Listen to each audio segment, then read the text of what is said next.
Siz buni haliyam avtoritet deb o'ylayapsizmi? Aslida bu kortizolli qorin, ya'ni surunkali ravishda moddalar almashinuvi buzilishi va doimiy stressi natijasi. Qorin aylanangiz necha santimetr?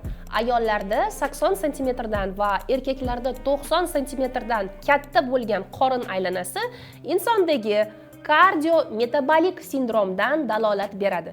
Inson ozg'in bo'lishi mumkin, lekin uni o'sha qorinchasi, ya'ni boyaga yetgan ko'rsatkichdan katta bo'lgan qorinchasi mana shu insonda glyukoza, insulin, lipidlar va boshqa ko'rsatkichlar bo'yicha buzilishlar borligini, disbalanslar borligini bildiradi. Shuning uchun ham tinmasdan sport bilan shug'ullansangiz ham, to'g'ri ovqatlansangiz ham, boshqa eng kerakli ozish uchun ishlarni qilayotgan bo'lsangiz ham qorningizni qirg'iza olmayapsiz. Yuqoridagi qilayotgan ishlaringizga qo'shimcha ravishda stress gormoni kortizolni kamaytirish kerak bo'ladi. Buning uchun elementarni 7-8 soatlik doimiy tungi tiniqib uxlagan uyqungiz tanadagi umumiy yallig'lanish darajasini pasaytirish, buni siz mustaqil ravishda albatta qila olmaysiz. Vrach orqali tekshirib, kerakli nutrientlarni ichib, yallig'lanish darajasini albatta kamaytirish kerak. Chunki yuqori yallig'lanishda afsuski ozish qiyin bo'ladi. Hozir sizga aytganlarimni albatta qo'llab ko'ring.